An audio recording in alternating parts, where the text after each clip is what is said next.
Moreover, the engineers we instructed would grow to become the pillars that supported these countries in the future.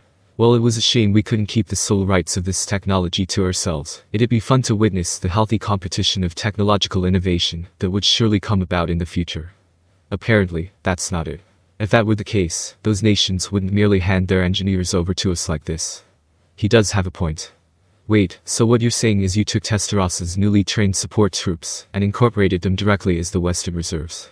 That's correct. Benimaru grinned after witnessing my complete astonishment. It'd be a shame to simply let go of all those engineers after we invest considerably in their growth.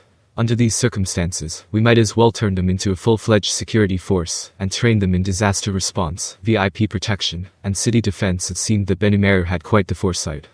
Testarossa was going to discharge them because she had no more use for them, Benimaru continued, but it would definitely be a waste. Indeed it would. I figured that we could prepare work for them, so I made the decision to organize and name them the Western Reserve Force. I see. Now I understand. Well, I don't think we could expect them to be proficient at anything yet in the short span of a year. However, if they continued to train, they had the potential to become an expert unit in disaster countermeasures. This would also be a good countermeasure against any unforeseen accidents, and as Benimaru mentioned, it could be utilized in a variety of different scenarios. I get it now. That was a nice call, Benimaru. That is not something worthy of your praise, Benimaru answered, looking rather abashed. The Western Reserve Force, huh? A force of 150,000 men was truly impressive, but if we dispatched them all to the Western nations at the same time, then even this many people would be insufficient.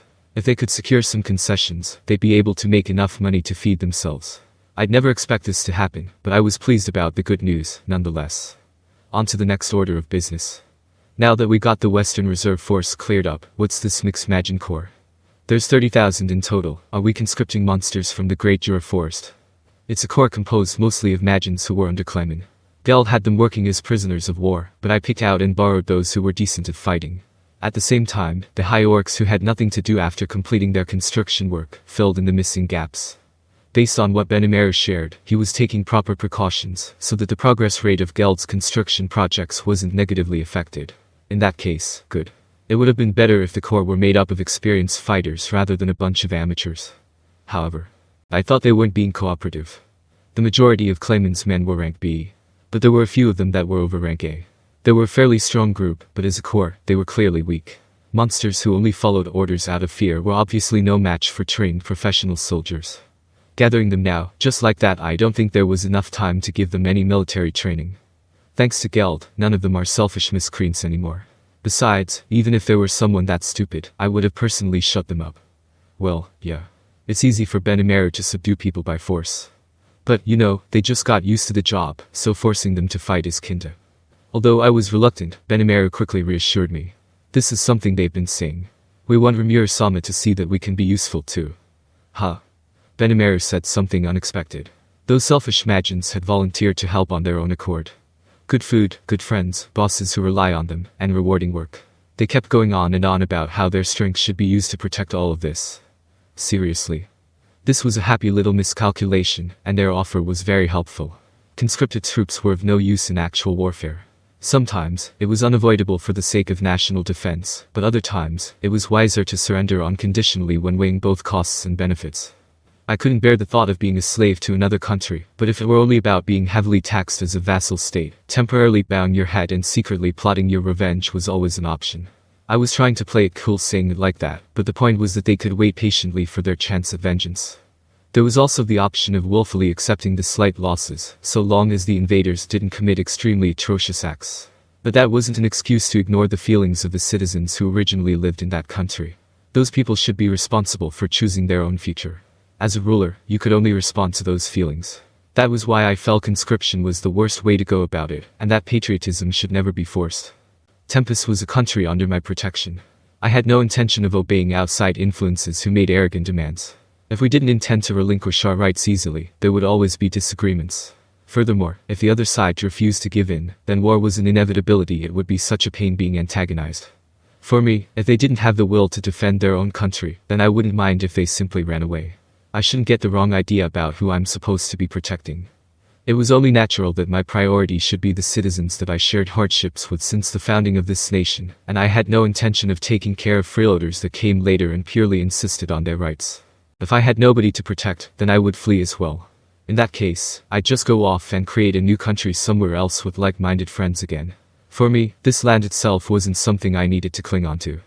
However, as long as everyone loved our home, Tempest, I would do everything in my power to meet their expectations.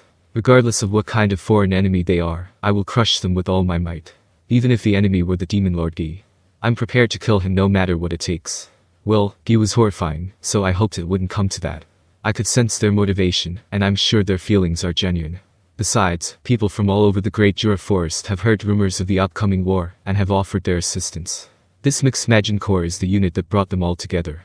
Benimaru then added with a wry smile, although I have removed the weaklings. Yeah, that's great.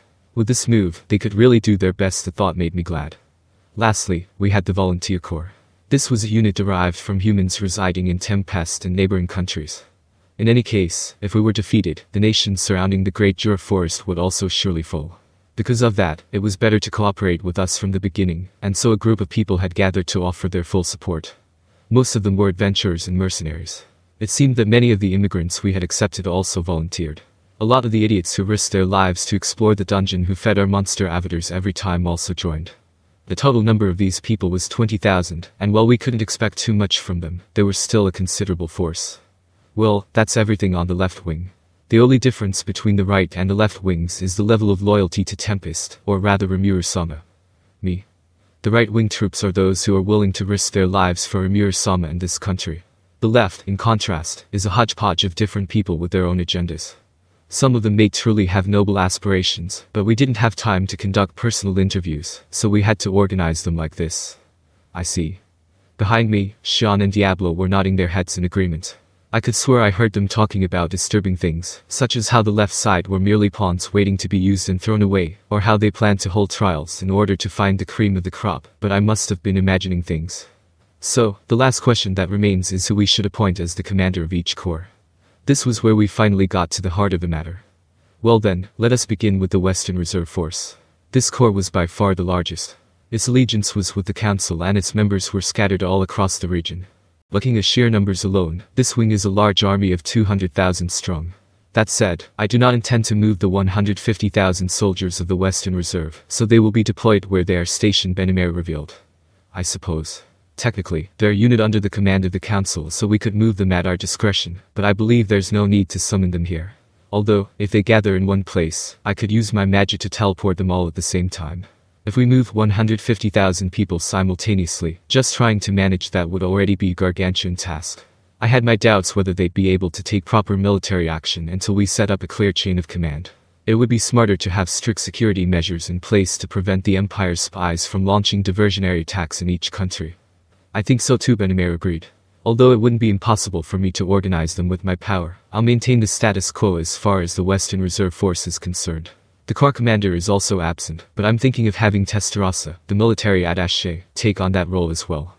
I think that's for the best, but if war breaks out, Testarossa may be asked to return home as well. I'm worried about whether or not they'll be able to keep in touch with each other when that happens. How will she keep in touch with the troops scattered throughout the Western nations? By using various means of communication like magic communication correspondence-specific transmission crystals and a transmission web made of magisteel threads, a network had been successfully established between countries and their respective major cities. However, in towns and villages located in more rural areas, the deployment of the network was going at a snail's pace. I mean, it was the mission of our engineering unit to install them. There were wizards in each unit, so magic communication would probably get through, but don't worry, Diablo reassured. Moss can handle a few hundred companies. Yes, I heard that from Sally too. Moss is working with him on intelligence, but he can also take care of inter-unit communication in his spare time, said Benimaru, voicing his support. Really? Moss, what a handy guy. Then, shouldn't Moss be the corps commander? I suggested. No, that would rather be bad for Moss. Indeed, given Testa's temperament, it would be rather miserable for Moss. Not that it's any of my business, but I do feel a bit sorry for him. Okay. Let's appoint Testarossa as the provisional corps commander then. Benimaru, not to mention even Diablo, felt sorry for Moss. Reading the room, I decided against giving the role to him. The Western Reserve would concentrate on their main job of maintaining security at this time. We might need to deploy them depending on how things develop, but I ultimately decided that would be a last resort. Testarossa would serve as the corps commander. This was a temporary appointment, and I made it clear that she would be replaced when there was a suitable candidate. That should take care of the Western Reserve for now.